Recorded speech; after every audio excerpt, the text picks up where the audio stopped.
Welcome to the Waiting Warriors podcast.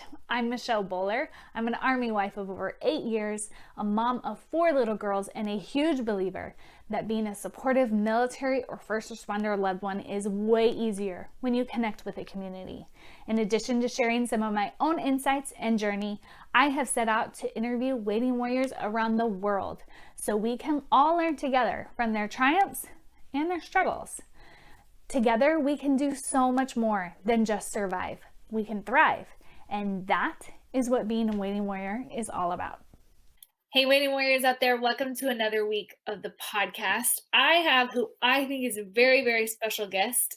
She has influenced Austin and I unknowingly for many years based off of an answer she shared, which I'll get more into it. But welcome to the show, Amy Harding. Thank you. Glad to be here. So this episode is for the month of the military child. So here is her resume for speaking to us today. She has seven, and I'm one of 8. So I only have my kids, but I watched my mother. Like seven is a big deal. They have, you said 32 years of military service?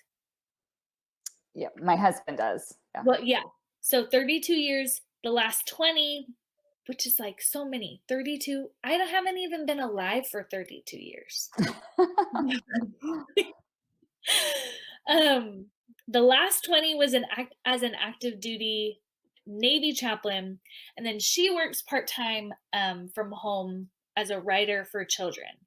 So you have a lot of experience, like 7 kids and 32 years.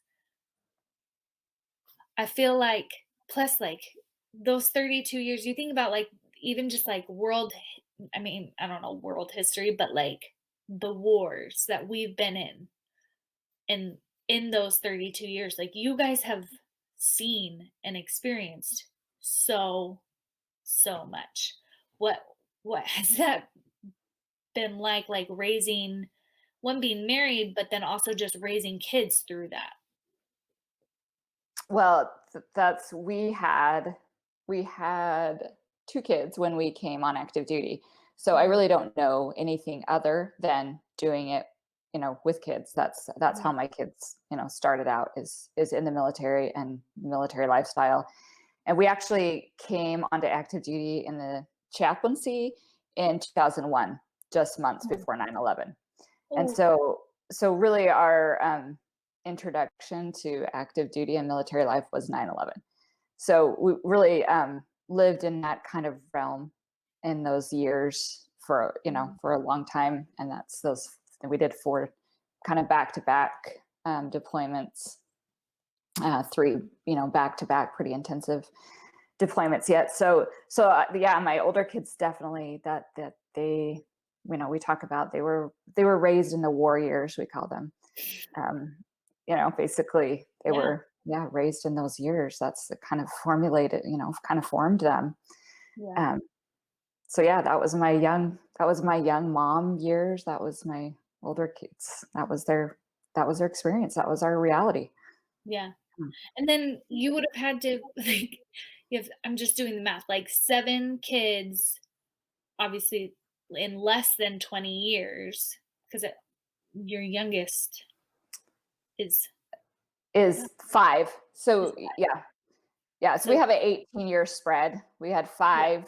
We had 5 pretty,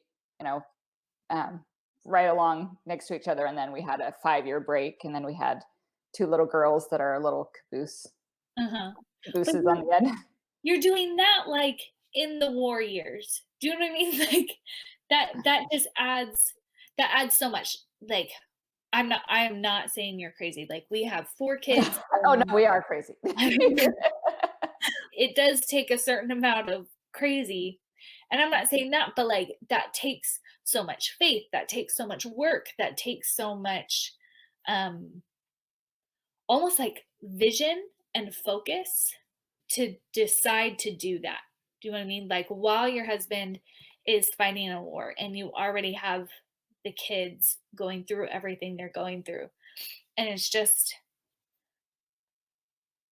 I mean, again, some people will just say that you're crazy, but I'm like, "Whoa, you're really awesome."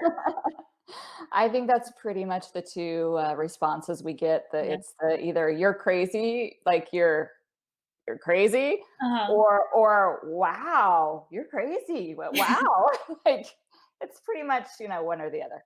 Yeah.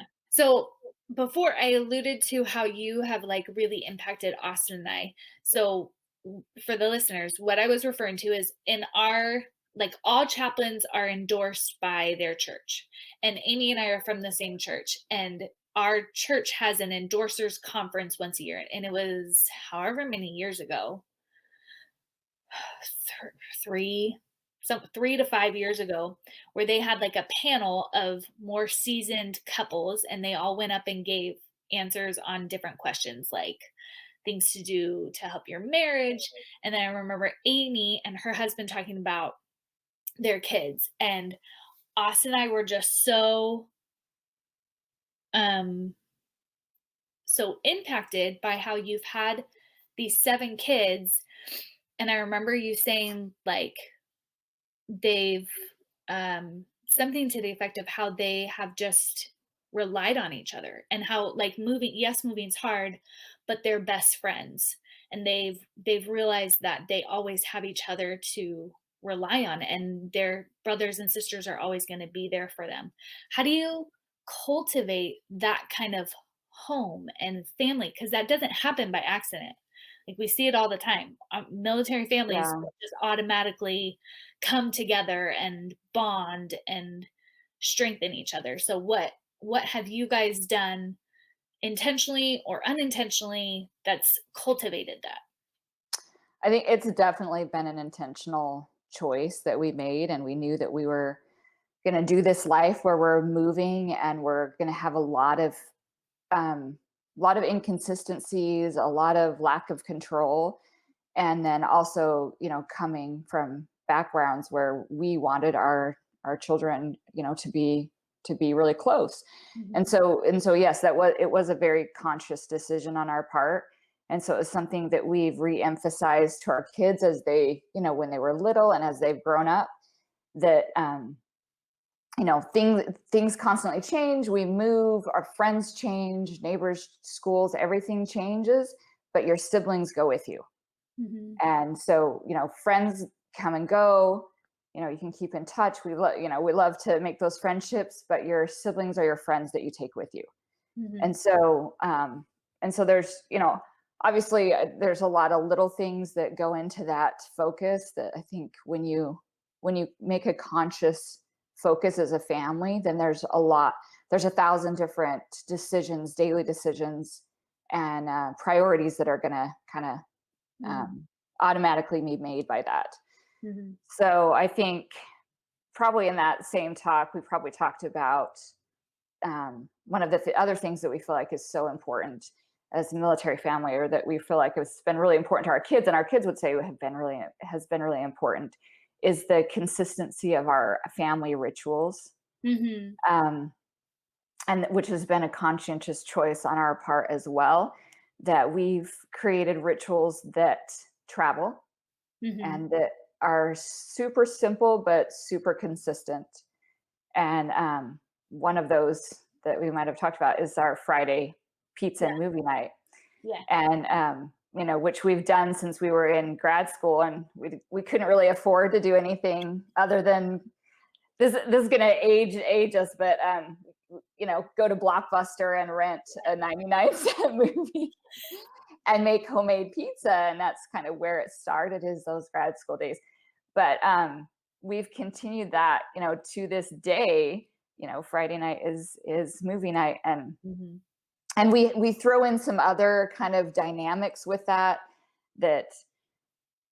each kid has a week that it's their week of, and that plays into it's their party night where they get to choose the movie. So then we Uh, eliminate the yeah. arguing about which movie we're watching. And then it also plays into that Saturday as their date with mom. They get to choose a restaurant to go have lunch with me, or sometimes breakfast. um, but just consistencies that we can do that wherever we live, whether we're in a hotel, whether we live in Hawaii or Boston or wherever we've lived, we can do, Friday night pizza and movie night. And we can do our dates, and we can rotate those weeks where each kid feels like they have their own week and they get to eat pizza in the living room, you know, Ooh. which is a big deal, and we don't drink a lot of soda at our house. And Friday night's always been, they get to have soda with their pizza. Now it's like, carbonated juice, but it's just these simple ways to make something special or to kind of set it aside from the daily routine. And then it's just been really fun to see our kids be teenagers and, have friends that have said, do you want to do this with us on Friday night, or do you want to, get to go this place on Friday night? And they sometimes they'll contemplate and they'll be like, ooh, I don't know if that's worth missing party night for. They'll opt to stay home with their siblings and watch a movie, because it's kind of a, done with the week, and now I can just relax with these people that are also my friends, these siblings that are also my friends. Yeah. I will say the sibling friend thing it's been good, but also hard as my older kids have gone off to college. It's been hard on my younger kids because it's their friends. They're friends that they've depended on for their whole lives have left, and it's been hard. But it's also been rewarding to see how much they care about each other. And, and I think it's easier almost to cultivate that in our military families, because they know that each other, they have each other, and that's all they're going to have consistently is each other. And so, and that's one of the biggest blessings we feel like of having a big family is and our older kids will definitely say that too, is that they feel blessed because they took friends with them. They took their siblings with them when we moved. So that's awesome. Especially, I really felt that blessing even just as a mom. I think my kids noticed. Maybe we'll see. We'll ask them when they're older. But when COVID happened and everything super shut down, I know some of my friends' kids were really struggling because they were an only child, or they only had one other sibling, like a 4 to 5 year gap. And then I'm thinking, well, everybody was making fun of me for having kids super fast, but now they've got all their best friends. So kind of going back, you said how when you have that intention and that purpose with your family, your purpose is to build those strong relationships. And it seems like that's just a continuous conversation that you're having with your kids. I'm sure, especially when they're upset about a move, it'd be easy to bring it up then. In what ways though, I know obviously what the ways that it has happened in your life will be different than for others, but I know it's helpful, I think, sometimes to just hear ideas to get people's brains going. What have been small decisions that you have made, your husband's made, or your kids have made that kind of bring back to that message and have helped you cultivate that even more? Well, like I said, I think the routines and the consistency, which sounds simpler, I think, than it is when you are exhausted and Yeah. overwhelmed. And, during a deployment, you're like, can we just not make homemade Yeah. pizza tonight? Oh, shoot, it's Friday. Yeah. So then you can make adaptations, we're going to get Domino's tonight. There can be adaptations that you make, but it does take a certain amount of energy that you have to be committed to, of this is, what we do. And then I remember my husband and I went to one of the free weekends at the Cove at the Billy Graham Center Oh, yeah. in Asheville, North Carolina one time. And oh, no, I'm going to forget. It's the guy that wrote, I'm going to, that I can think of his name. Anyways, one of the presenters was talking about raising daughters and talking about how he wanted to give the gift to his daughters of knowing that they would get more attention from him than they would ever get from any other boy. Hmm. And so for Valentine's or anything else, he would make, specific efforts to make sure that they didn't need to go get attention from another boy because they would know, how much their dad loved them and, would shower them with attention or whatever. Yeah. And that's what, speaking of, talks that you hear that really impacted you, and that, I've often thought of that as far as holidays or even weekends or birthdays or anything that a lot of times kids would depend on friends for.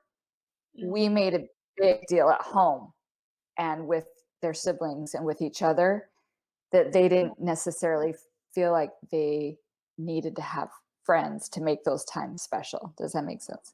Yeah. So like birthdays, a lot of times our kids would opt to, I would give them the choice of having a birthday party or doing something special with their siblings or, as a family. I know probably more often than not, they would opt for the family option because, a lot of times you've just moved, like your kids have a birthday and you've just moved and they don't really have close friends, and it would just be inviting people just to invite people, which is fine too. And if your kids enjoy that, that's, fantastic. But my kids would usually find that it was more significant and a funner celebration to celebrate as a family and with Yeah. their siblings. And so, that's great, but it also, like I said, it takes more effort. Like it takes thought and it takes planning and it takes energy, and sometimes sacrifices to make those things a big deal. Not necessarily doesn't take a lot of money or, anything extravagant, but just usually thought. Just, I think as a mom and especially a military, wife, you're kind of kind of run low on It's the so hard to think on sometimes. the brain space. And the brain energy that I tell people, my logistical time, yes, is low, but my mental time is even is even lower.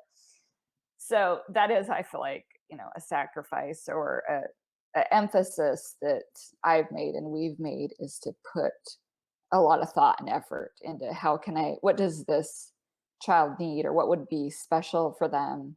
How can we make this a big deal for them? Yeah. And so I feel like they haven't felt like they've missed out on things because we've tried to make them special or significant in our home. And has been, anything from birthdays to high school graduations. Like, it's not about what am I going to do with my friends, about, oh, what are we doing as a family to celebrate this thing? So they've been dependent, but it's also a lot of pressure on me. I had to come up with, I got to come up with the special. Yeah. I Well, think that's been part of it. how has that affected you? Because like I know, like I'm sure most people listening, especially like if you've been through a deployment, like I don't even know if you can like properly describe what happens to your brain. Like there's just so much pressure, and like you're constantly going, and wheels are turning, and it's just like nonstop, and it gets exhausting. Plus, at least for me, like similar things just happen with having kids. Like because I have a lot of kids, my brain is going and I'm constantly moving and stuff. So when you have been on a path where I don't know, like has it been smooth because you just decided that that's what you wanted to do and you had the vision, or is like I just feel like I'd be all over the place and just Yeah. I don't think I'd ever describe it as smooth. I don't think that would be in my my vocabulary of military life or raising 7 kids. I don't think Uh-huh. smooth would be anywhere in the description. So What is the description? I think committed. Like, I Mhm. think it's taken a lot of commitment and sacrifice, I think. It doesn't just happen. I mean, I've appreciated, people that have complimented our family or our kids, at times, but and at other times, it doesn't just happen by accident. Like, there's a like I said, there's a there's a focus and a commitment, and then there's those thousands of decisions that are made by those commitments and that focus, um, which kind of goes along with anything from Stephen Covey's First Things First to, Mhm. um, like I recently read the book Essentialism, or a lot of Brene Brown's work, or a lot of those just talking about really prioritizing and focusing on the most important thing, and then letting all other decisions kind of be made by that. So I feel like there's a lot of things that I haven't done, maybe that I would have liked to have done, or even things with the kids. Like, we haven't done a lot of team sports. We haven't done a Mhm. lot of sports leagues, a lot of team sports, because we made the decision early in our marriage that family dinner, which I would add to our ritual list, was going to be really important. Mhm. And we were going to really prioritize family dinner. And a lot of times I would find, it's not that my kids didn't play any sports or seasons or whatever. And at times we did, and we worked around it. Um, but sometimes I found them to be really disruptive to that priority of having family dinner together, or having, Mhm. sitting down and having a meal together every day. And so we had to sacrifice, not doing those. And, sometimes it's things that I would have liked to have had my kids involved in, or things that they would have liked to have been involved in that we didn't do. Mhm. And but we felt like it, we were staying true to what we felt like was most important, which is going to be different for every family. We can focus on, you know the most important things to us, and like I said, that's going to determine a lot, and everyone's going to have different most important things. So, family dinner was one of them. Having that one-on-one, the date times with our kids was another one. The relationships with each other was another one. So that played into our, how we disciplined as well. It was really important to me that our kids kind of mend fences as they went along, and not build up resentment. Because you're going to have, especially when you have 7 kids, you're going to have some personalities that are gonna that are gonna kind of not be naturally cohesive. Mhm. Um, so we've used discipline and coaching tactics that have prioritized kind of mending those relationships as they went along, instead of letting things, kind of escalate or get out of control. Yeah. Um, so yeah, it's played into everything from our routines to our discipline, and all those things take energy. Like, like, people are like, well, "How do you do it?" Well, I never watch any TV. Sometimes I don't get any sleep. Like, there's a level of energy that it does take, and it is. Honestly, I'm the first to say it's taken a lot out of me, and Mhm. but it's been worth it to me. I've been willing to do it. Yeah. And we all have to choose what we're willing to do, and what outcomes we're willing to sacrifice for. And sometimes you don't know what the outcomes are going to be, and you just have faith that this is what we feel like is true to us, and what is most important to our family or our lifestyle. um, and then you just have to go with that. You just have to stick to it. Yeah. That was gonna be my next question was, is it worth it? But you answered that. I like how you I answered think so. it. Like, it's been tiring. You have put so much energy, and yet you are, I know you're not like done, last kid's 5, but like Yeah, we still have a lot. Yeah, that's what I say. Well, I can't guarantee because we still have a lot of child raising to do. the last one just might get totally messed up. Who knows what's gonna happen? Totally play my. We'll see. But I think we've seen some positive results, and like I said, our kids are, they're very very protective of each other. They're, Mhm. I think, as close as 7 siblings can be, and Yeah. they've been able to excel. And I think my kind of take on military kids and, well, life in general, it can make them or break them.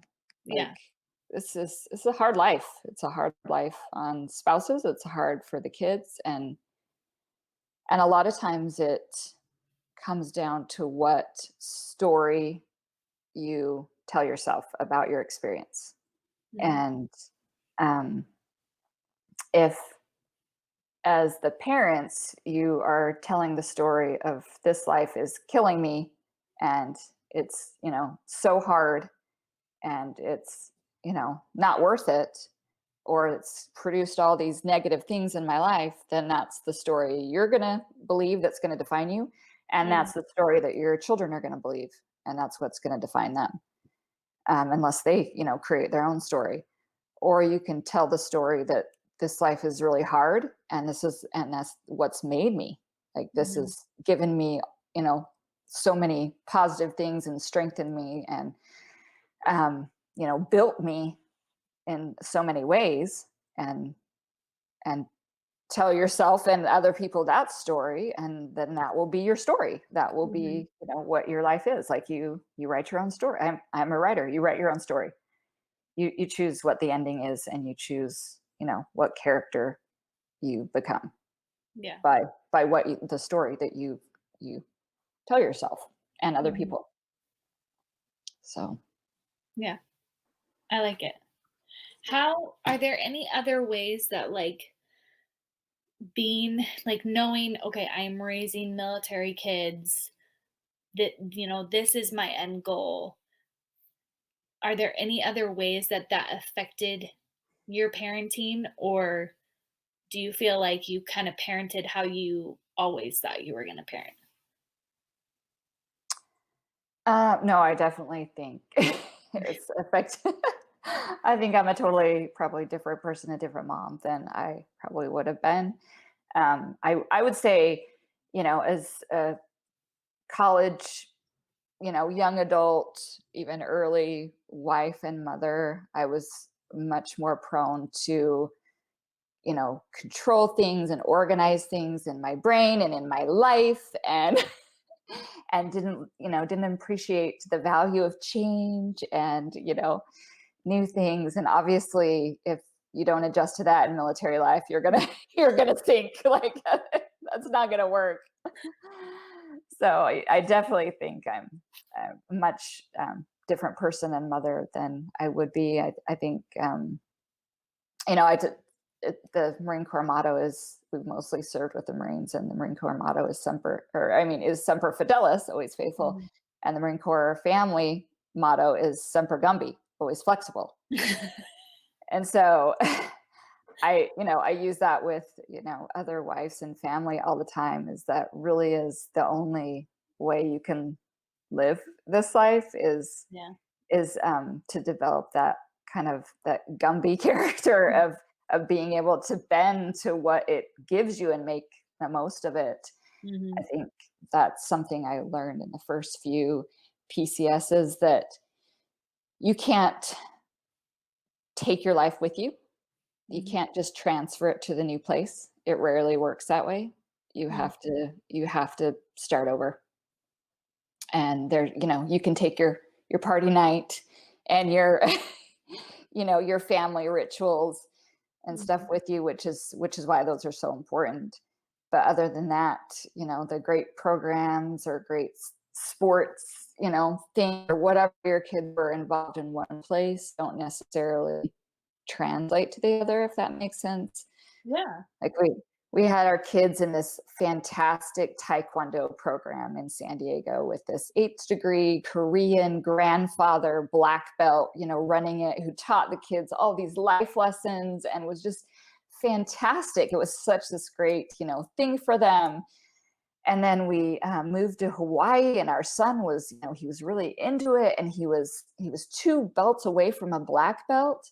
And we went to Hawaii. I paid the money for the year because that's how Taekwondo works. Mhm. And, my husband deployed in the middle of this war zone, and I'm pregnant with baby number 5. And it was just a madhouse. And Taekwondo was not the same. Like Yeah. it was not the same. And I think that was a good, it's kind of a good illustration for our family, but also one to share Yeah. that, not even halfway into the year, I think we just walked away because it wasn't working. It's the Malcolm Gladwell, David and Goliath concept of you have to know when it's time to quit. You have to know when it's time to bend, when it's, you can't hold on to something that's not working anymore. Yeah. And so I think you find that when you move and with, when the military, change, it mixes up your life. And sometimes you try to hold on to something that you loved so much, or that was working so much, or that you thought was so important. And then when it really comes down to it, it's better off to walk away or to quit. And, we quit Taekwondo, we walked away. And I thought, why didn't I do that 3 months ago? Like, never looked back. And, Uh-huh. it didn't ruin my son's life. He's doing just fine on his full ride scholarship studying nuclear physics. The Taekwondo lack has not devastated him. But I think that's so hard sometimes as parents when you see your child doing really well in something, and it is hard when you move in the military and you had this great thing going, and then you move and your kids just don't have the same opportunities, or it's not there, or it's just not the same. It's really hard to let it go and to not try to make it work in the new place or with the new job or new, the new location or whatever it is. But sometimes you just have to learn that semper Gumby of let it go and find value somewhere else. Yeah. What I love, because I was loving everything you were saying about family rituals and routines, and the way that you built this core solid family unit, but that you gave something for your kids to hold on to. You gave your kids things that were consistent through moves, because nothing else can be, you know what I mean? And that is one of the hardest things that I consistently hear from military families and from neighbors and people in the waiting warrior community is, how can I create consistency for my kids and still give them, everything we want them to have in childhood, even though they're moving or their parents gone. And you found ways to do that. And it's, but your ways are very unorthodox to what I know most people in society do, because people think of oh, kid activities for kids, they think of sports, they think of quickly getting friends, and you just built this whole new, not new world, but just a different solid grounding for your kids. And it's awesome, because I hadn't even thought of moving, how beneficial that would be, because everything else would change.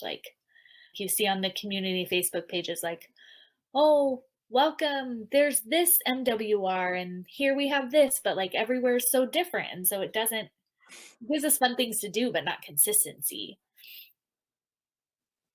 I like it. Yeah, exactly. Because that's like we told our kids, that's the only thing you take with you. Your siblings are the only thing that you take with you everywhere until they leave and go to college. And then that's interesting. Then they're just lame faces. Wanting to learn things. And then we do family Marco Polos of our highs and lows every day with our college kids. So there's ways to keep that keep those ties and those connections Yeah. even when they get big and go to college. So, Yeah. But I that do that feel intimacy is still there. And I think, yeah. yeah, all these suggestions that are wonderful of how to jump into communities and how to, make friends and all those things are great, but it's so hard to keep creating that level of intimacy with a Yeah. community, with friends and everything else, that we really just felt like that core foundational intimacy needs to Mhm. go with us. It Yeah. needs to be with each other. Yeah. So, And because you can still do those things, like, you know, there are times and places, but I just wonder how often that's the first thing we think of, and yet really the most important thing is our family. Do you know what I mean? Like, this should be, family should be number one, and what we're going to do and be intentional about with our family should be number one. And then the extracurriculars and communities should be number two. It can still be there, but I just wonder, I don't know, we've just seen so many like retirements or whatever it's called. I guess retirement still. I just like picture retirement of like they made it to 20, but then there's the farewells where they're going out before, and it's like I've talked to wives where it's like, no, we're leaving because we got to go fix our family. And that becomes our fear, and it's like that doesn't mhm. it's not how it's supposed to be. And I love that there are families like yours out there that give like hope. I feel I don't know, just like it's not going to be perfect, it's not smooth, but you can have a strong family.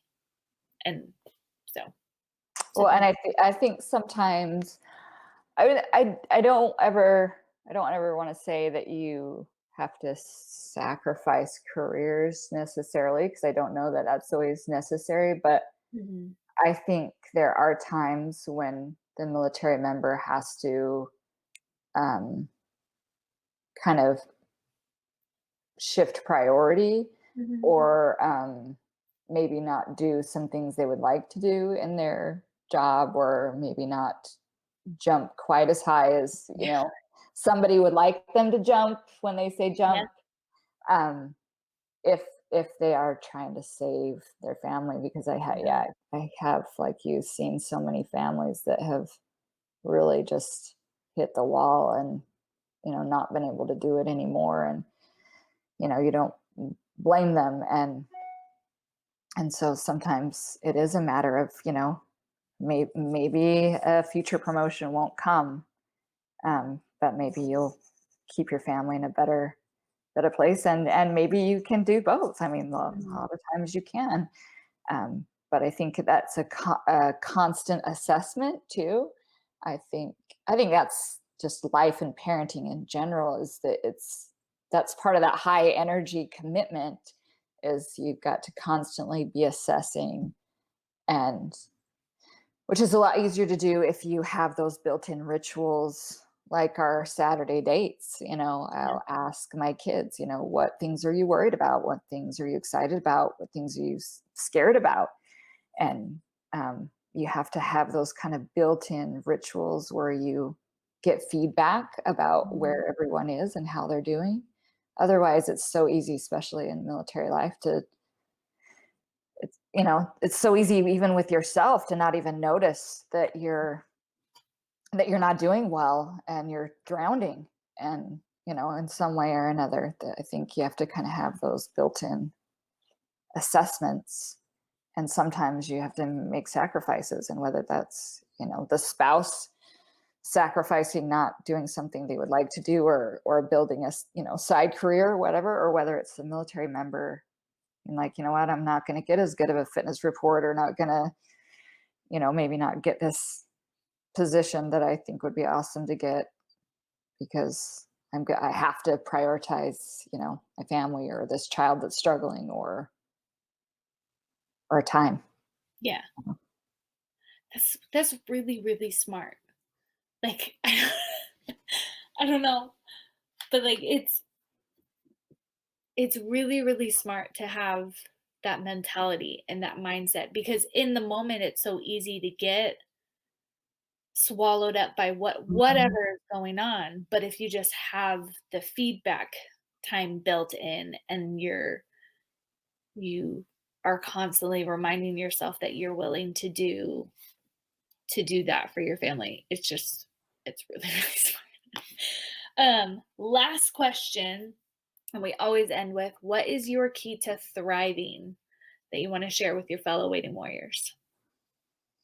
Well, I think I think I wrote in an article I wrote once about our military life. I quoted from Still Magnolias from Julia Roberts, where she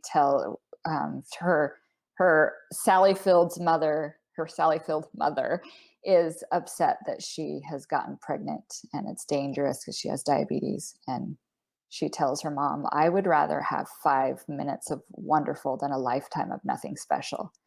Mm. And I think that is, to me, that kind of summarizes, military life or really anything hard. You're Mhm. going to come at it with scars. Like it's going to be hard and there's going to be a price to pay and you're going to have scars. It's going to be, rough. But it's also going to produce these really awesome results. And it's going to have a lot of wonderful involved, but it's also going to be really hard. And I think that's a choice we make. And then that's a choice that we remake over and over when we stick with it, is we're saying, you know what, we are choosing this hard. And that's actually written into, we have a family identity statement. And part of it is, as intense people, we do hard things. Mhm. And that's how we like it. We like to do hard things because it produces results, produces scars too, but Yeah. it produces growth. And we feel like that's what we're here for, is that 5 minutes of wonderful where you see yourself grow in ways you never thought you could, um, is is better, for me, and as a family we've decided is better for us than a lifetime of nothing special. Yeah. You're, like, getting me all tear it, because like, that's really a beautiful and important thing to remember, and I know it's really easy to just see and feel the scars and to only remember the scars, but when you like, that quote is just so perfect, like, I would rather have 5 minutes of wonderful than a lifetime of nothing, and it's like, when you rem at least when I, like, think of that, then it's like, "Oh, well, then every scar is worth it because of all those pockets of 5 minutes of wonderful," whether it's that perfect moment when your husband comes home and your little 18-month-old just, like, dawdles and is so excited for daddy, and it's like, nothing feels better than that, and yet that 18-month-old also throws macaroni all over the table repeatedly, and you are scrubbing the high chair, like, there's sleepless nights and all that kind of stuff, but, like, but what would you do without those 5 minutes? Like, you know, Well, I what think as long as you recognize that that 18-month-old is going to have, they live this life, they're going to have scars. Yeah. I now have 18-year-olds and 21-year-olds and 23-year-olds. They have scars. They have Mhm. they have battle wounds to show for what they've endured in this life, but Mhm. they're also really awesome. They're Yeah. really awesome, amazing people because of those scars, and they've experienced those many 5 minutes of wonderful, Yeah. amazing. Yeah. That's so cool. Thank you so much for coming on the show. Like, I feel so much hope and rejuvenation, but also, like, so many good ideas and things that we can think about and find ways to implement into our home. And I know so many listeners will get the same. So thank you from the bottom of my heart. Like, I really appreciate you taking the time for this Oh, well, interview. you're welcome. Well, thank you for having me. Of course. Waiting warriors out there, remember, just because it's hard doesn't mean it has to be miserable, and see those 5 minutes of joy and wonderful. Have a good week, guys. If you are loving this podcast, I would really appreciate it if you would leave a review. Reviews help other waiting warriors out there find this amazing community and resource. It will go a long way and only takes like 5 seconds. Thanks so much.